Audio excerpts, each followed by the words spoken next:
Hello students, आज आपण इयत्ता 9वी गणित भाग 1 मधील प्रकरण क्रमांक 3 बहुपदी अभ्यासतोय। ह्या प्रकरणामध्ये आपण फक्त बहुपदीची ओळख पाहणार आहोत। तत्पूर्वी आपण मागील वर्षी बैजिक राशी अभ्यासले आहेत, त्याची थोडीशी उजळणी करून घेऊया। ह्या ठिकाणी काही बैजिक राशी दिलेल्या आहेत। बैजिक राशी इंग्रजी वर्णमालेतील काही अक्षरे आणि अंकांपासून तयार होतात। ह्या बैजिक राशीपैकी दुसऱ्या क्रमांकावर असलेला 2m चा 5वा घात अधिक 1 ही एक बैजिक राशी पाहूया। ह्यामध्ये जे चल आहे m, ह्या m ला चल म्हटले जाते। m च्या सोबत जे 2 आहेत, m आणि 2 ह्या दोघांमध्ये गुणाकार आहे। सोबत म्हणजेच सह आणि गुणाकार म्हणजेच गुणक, म्हणून ह्या 2 ला m चा सहगुणक असे म्हटले जाते। m च्या डोकीवर जे 5 आहेत, हे 5 म्हणजेच घातांक असणार आहे। आता उर्वरित किंमत ह्या ठिकाणी 1 दिसते। ह्या 1 सोबत कोणतेही चल नाही। ह्या 1 ची किंमत कधीही बदलणारी नाही, ती स्थिर आहे, तो स्थिर असा अंक आहे, म्हणून ह्या 1 ला स्थिरांक असे म्हटले जाते। आता ह्या बैजिक राशीमध्ये आपल्याला धनचिन्ह दिसते। ह्या धनचिन्हामुळे ह्या बैजिक राशीचे 2 भागांमध्ये विभाजन झाले आहे।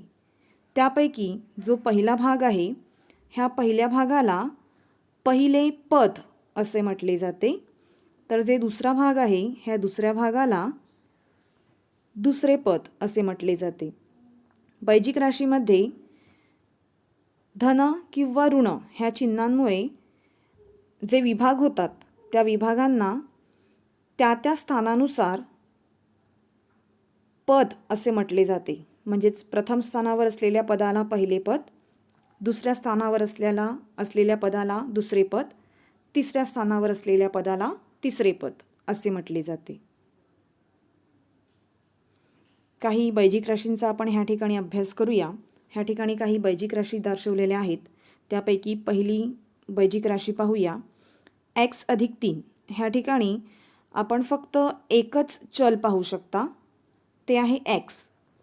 दुसऱ्या क्रमांकावर असलेल्या बैजिक राशीमध्ये तुम्ही 2 चले पाहू शकता।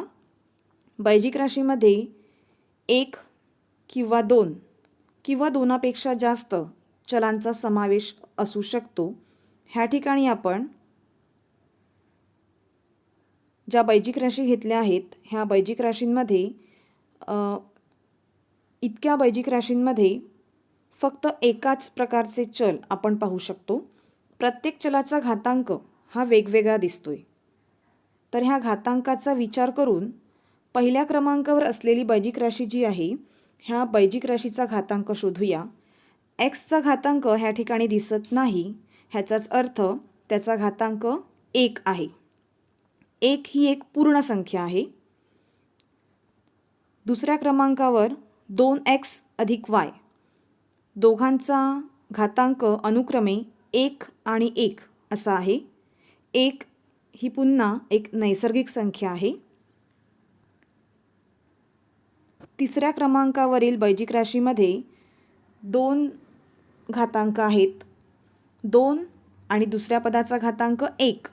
2 आणि 1 ह्या दोनही संख्या पूर्ण संख्या, नैसर्गिक संख्या आहेत। चौथ्या क्रमांकावर दोघांचाही घातांक 1 आणि 1 दिसतोय। 5व्या क्रमांकावर घातांक 3 आणि 1 असा दिसतोय।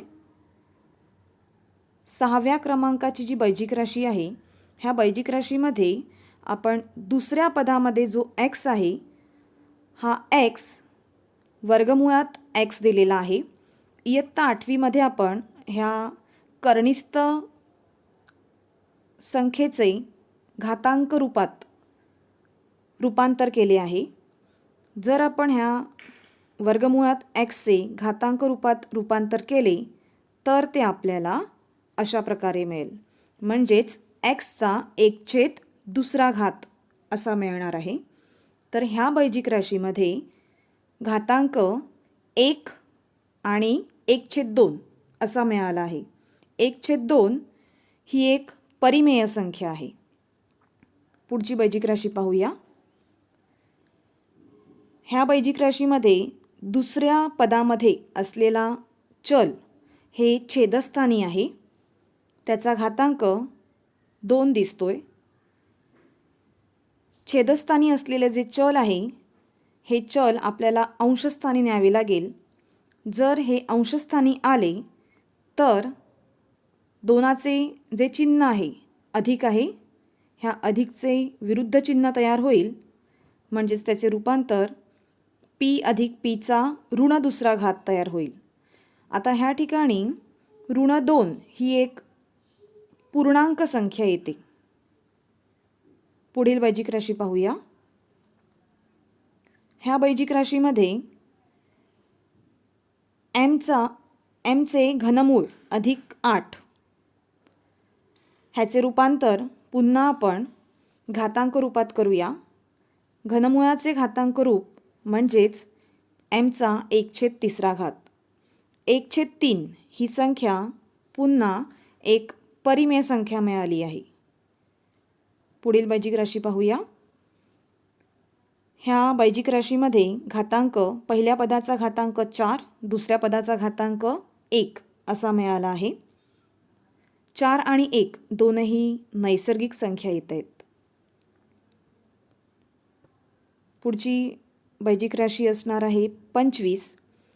25 ही देखील एक बैजिक राशी आहे. त्यासोबत आपण कोणतेही चल वापरू शकतो.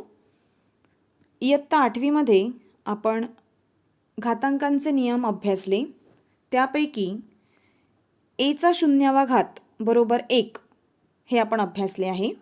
म्हणजेच कोणत्याही चलाचा 0वा किंवा कोणत्याही अंकाचा 0वा हा एकच असतो. म्हणून ह्या ठिकाणी दोघांचा गुणाकार हा 25च मिळणार आहे. म्हणजेच ज्याप्रमाणे इथे एचा 0वा वापरला आहे त्याप्रमाणे आपण इथे एक्सचा 0वा, एमचा 0वा अशा प्रकारे कोणत्याही चलाचा 0वा वापरून ह्याचे लेखन करू शकतो. आता 0 ही एक पूर्ण संख्या आहे. शून्याचा समावेश हा पूर्ण संख्यामध्ये येतो. बैजिक राशींमधील आपण फक्त नैसर्गिक आणि पूर्ण संख्येचा विचार करतोय. पूर्णांक, परिमेय, अपरिमेय संख्येचा विचार न करता म्हणजेच असे घातांक असलेल्या बैजिक राशी वगळून उर्वरित